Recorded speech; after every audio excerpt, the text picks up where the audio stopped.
നമ്മുടെ അനിമോളും അതേപോലെ തന്നെ അനീഷേട്ടനും കിച്ചണിൽ നിന്ന് പാചകമൊക്കെ ചെയ്യാണ്. അനിമോളെ ഹെൽപ്പ് ചെയ്യാണ് അനീഷേട്ടൻ.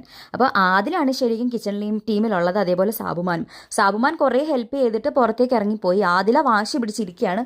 അനു കുക്ക് ചെയ്യാനൊക്കെ ആദിലേനെ വിളിക്കുന്നുണ്ട്. പക്ഷെ ആദില വരത്തില്ല, പോത്തില്ല എന്ന് പറഞ്ഞിട്ട് അനുമോള് ഒരുപാട് സ്ട്രെസ്സ് തരുന്നു കിച്ചണിനകത്ത് എന്നൊക്കെ പറഞ്ഞ് വാശി പിടിപ്പിക്കുകയാണ്. അതുകൊണ്ട് ഞാൻ പോവില്ല എന്നൊക്കെ പറഞ്ഞ് ആദില പുറത്തിറങ്ങിയിരിക്കുകയാണ്.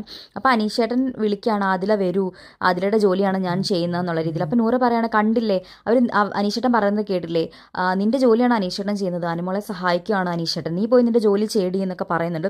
അപ്പം നമ്മുടെ ആദില പറയാണ്, പിന്നെ അവർ ശരിക്കും രണ്ടുപേരും പരസ്പരം ഇഷ്ടപ്പെട്ടിട്ടാണ് അവിടെ നിന്ന് കുക്ക് ചെയ്യുന്നത്, അവർ കപ്പിൾ ഗോൾ കളിക്കുകയാണ്, രണ്ടുപേരും കൂടി ഇനി വീട്ടിലോട്ട് ചെന്നാൽ മതി, അമ്മ വിളക്കെടുത്ത് സ്വീകരിക്കാൻ റെഡി ആയിട്ടിരിക്കുകയാണ്, ഒരുമിച്ച് പോയി കഴിഞ്ഞാൽ തന്നെ ആരതി ഒഴിഞ്ഞ് അമ്മ സ്വീകരിക്കും, അതിൻ്റെ കൂട്ടത്തിൽ അമ്മ ഒരു വടിയും കൂടെ എടുക്കും ഇവർക്ക് വേണ്ടിയിട്ടെന്നൊക്കെ പറയുന്നുണ്ട്. ഇവിടെ പറയുന്നത് ഇവർ ഇവിടെ കിടന്ന് കപ്പിൾ ഗോൾസ് കളിക്കുകയാണ്, രണ്ട് ഉണക്ക കപ്പിൾസ്, രണ്ട് ഉണക്ക മീനുകളാണ് ഇവർ, കപ്പിൾസ് അല്ല എന്ന് പറയുന്നുണ്ട്. അപ്പോൾ അനുമോള് പറയാണ് ഉണക്കമീനാണ് ടേസ്റ്റ് കൂടുതൽ.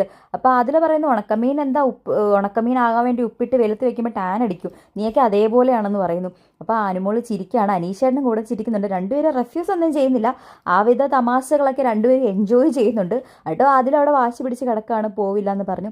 അനീഷേട്ടൻ എന്തായാലും അനുമോളെ സഹായിക്കുന്നുണ്ട് കിച്ചണിൽ.